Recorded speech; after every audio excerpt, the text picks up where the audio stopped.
It's now time to do an exercise together. So let's see how we can build a machine learning model with Azure Machine Learning Designer. First of all, I want to give you an overview of the designer again. Azure Machine Learning Designer lets you visually connect the datasets and also different modules on a very interactive canvas to create machine learning models. So you're going to see the end-to-end development of your machine learning experiments. And the nice thing is that you can share that with other data scientists. The designer uses your Azure Machine Learning workspace to organize and share different resources such as pipelines, datasets, computer resources, registered model, published pipeline, and real-time endpoints. So let's see together how we can train and run an experiment in Azure Machine Learning Designer. This is Azure Machine Learning Studio. So from here, as you remember, there are these different authoring options. So you can pick the designer, and if you click on Start Now, you're going to see that you have a different samples. So for this exercise, let's click on regression for automobile price prediction. So we can click on this, and what you're going to see is that designer is creating for you a very nice sample where you can see the end-to-end machine learning experiments, and you can start training it. So first of all, on the right, you're going to see that there is a default compute target. Select a compute target to run the pipeline. You can select one in case you already created one. If not, you can create a new one. In this case, I can select a compute target, and I can click on Testing ML for TSF. I can save then. So my compute target now is attached to my Azure Machine Learning experiment.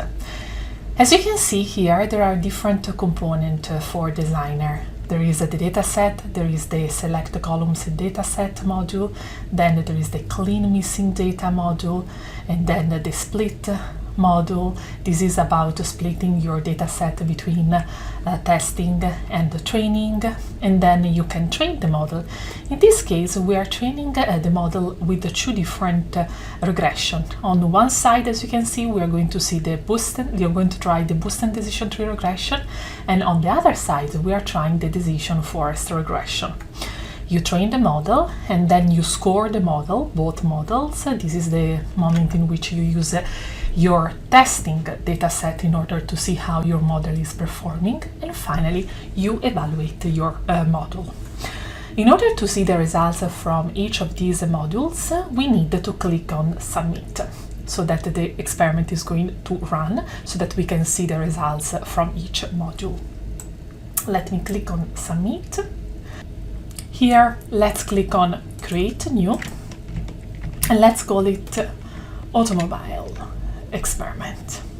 And then we can click on Submit. You can see that now the experiment completed is run.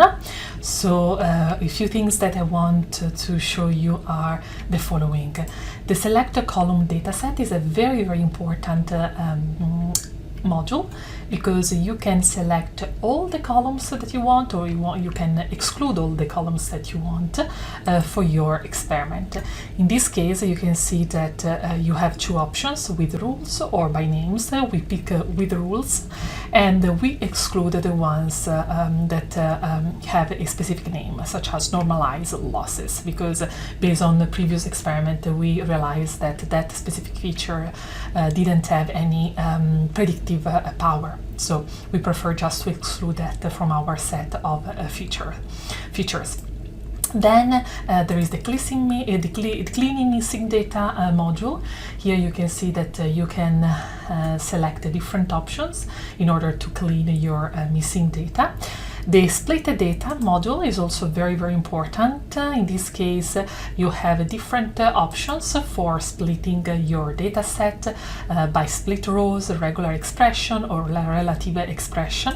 And you can also select the fraction of rows in the first output dataset, and you can also check the option of have it split in a random way.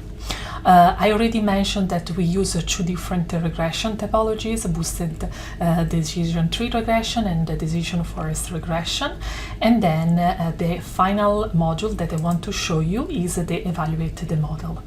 As you can see here, you can decide to see how to look at your evaluation of your model. Usually I use the output setting. This is very nice because you can just use this output setting, and it's going to regenerate the output for you. And then also another nice information is that you can look at all the module information here, and also look at the help documentation. This is in case you have more information, you have more questions on how this module is evaluating your machine learning experiments. Next step will be to submit this again, and then to publish your model.